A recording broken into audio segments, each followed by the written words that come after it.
G'day everyone, and welcome to another episode of Bushcraft and Camping Adventures.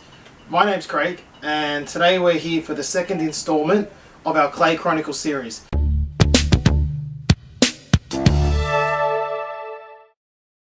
point of this series is to give you a comprehensive look at primitive clay, from finding it to processing it to moulding it to firing it, the whole deal. We're going to provide instructional videos for you, so the idea being you can follow the full series, and by the time you get to the end of it, you know exactly what you're doing. Today, we're here to talk about temper. Now, not the sort of thing that I lose when my football team is up 2-0 and they manage to lose the game with 2 minutes left in the game. Not that kind of temper.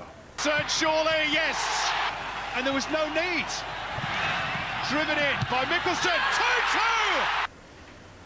The other kind of temper. The sort that you put into raw clay to ensure that it holds its shape and it can withstand temperature variations and all this kind of stuff. But we're going to go into that more. So, first up, what is temper? Simply put, temper is organic material. There's specific types that you can use that you add into the raw clay mixture in order to prevent two things, or to control two things. Shrinkage of the clay.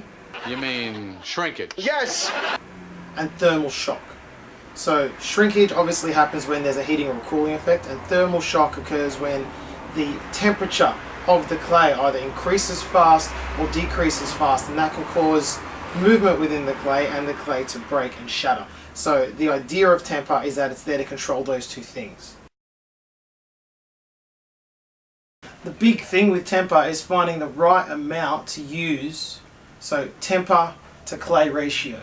And generally 20% is the magic number. You can generally get away with temper at about 20% temper, 80% clay. But depending on the use of the clay and the actual clay itself, it can vary. It can be 10%, 15%, 25%. And there's methods that you need to use in order to work that out, and we'll get to that. So what can you use as temper? There's a few reliables, I guess you could say, that you can use all the time. The key with the temper is to get it all uniform in size and actual material. So you want whatever you're using as temper needs to be all the same grain sizes, effectively, and all the same material. It needs to be uniform across the board. If there's a little bit of this and a little bit of that and a big chunk of this and a small chunk of that, it's not going to work. So, the first thing is you can grind down shell. The best kind of shell is clam shells. I don't have one here, I just got normal shells here. But one of the ones you can do, you can get this, you can grind it down between two stones and get it all uniform like sand. And then you can use that as a temper. Speaking of sand, sand can be used as a really good temper as well. However, it's got to be jagged. One thing about temper is you don't want it to be too smooth or too rounded. The clay needs to cling to it. So beach sand, for example, has been washed and worn and eroded over hundreds and thousands and millions and trillions, you get it, of years, and it's too round.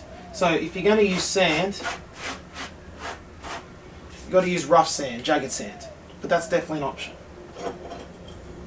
Another thing you can use is old shards of pottery that you fired and that may have exploded or fallen apart. Okay. Basically, again, grind these down into the same kind of, into dust. Grind these down into a dust, a sandy texture, and as long as it's all the same thing, around about the same size, then it will work as temper. There's other things you can use. You can get aquarium gravel and you can ground that up. You can get any kind of rocky material that you can grind up. It's jagged, it's small enough, and it won't burn off in the firing process. So for example, primitive cultures might have used grasses. Now grasses are good for some kind of tempers, but as a general rule they will burn off in the firing process, and that'll leave your clay structure quite weak. You don't want to have those gaps where the organic matter was. So you can use stuff like grasses and things like that, but it's not as good.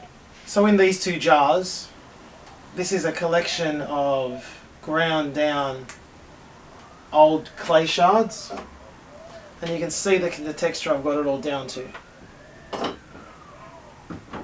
Another thing you can use is ash, and this here is a mixture of ash and clay. So any of these will work, any of these will do the job.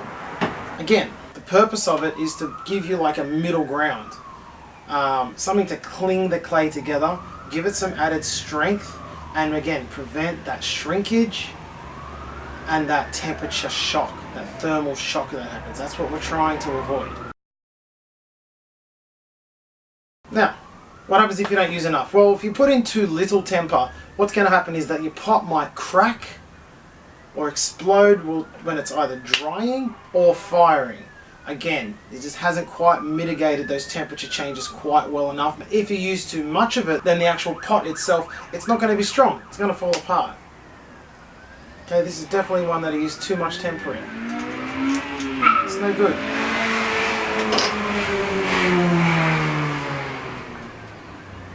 Now I apologise for the backdrop of sirens and cars. I do live in West Sydney, and hearing police sirens zipping around at all times of the day is quite good. Bad cops, bad cops.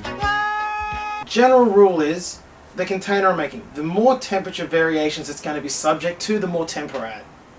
That's a pretty simple little rule of thumb. So 2 rules of thumb. Around 20% temper is generally a sweet spot, and the more temperature variations the container is going to be subject to, the more temper you should add. So if it's going to be a cooking vessel, more temper. If it's going to be a vase to hold flowers, you probably don't need as much temper in there. So that's 2 really good rules of thumb that will work with temper. We can rely on that.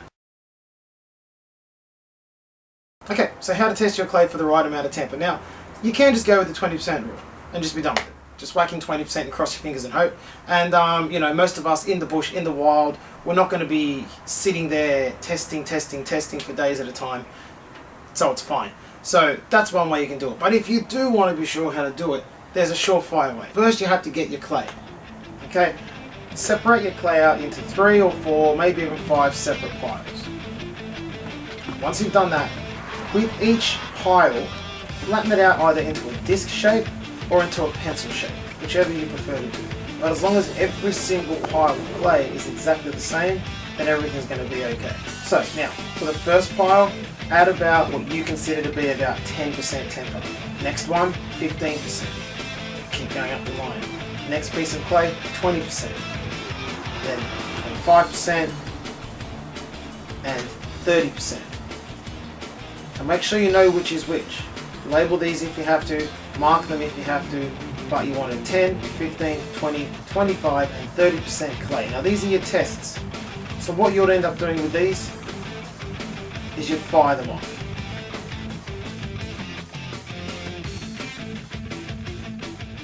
Now you would go and you'd throw them in the fire, and there's going to be a whole video about how to fire clay. So don't worry about that. That's coming. So you would fire each and every one of those, you'd bring them up to temperature, you'd cool them down, and then you'd analyze them. You'd see which ones cracked, which ones were solid, which ones did their jobs, you'd suss it out. And by gauging which little amount of clay fired the best and ended up with the most successful firing, that's the amount of temper you'd use for that particular clay.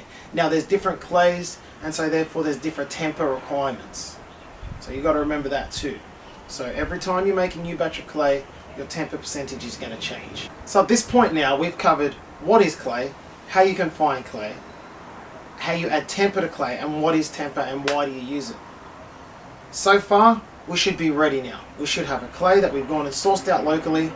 We should have a clay that's ready to be tempted and molded. And that's the next step now, molding clay. So in the next video, I'm going to have all my clay set up, and we're going to be looking at exactly how you can mold clays to make all sorts of vessels, different techniques that you can use. It's going to be a lot of fun.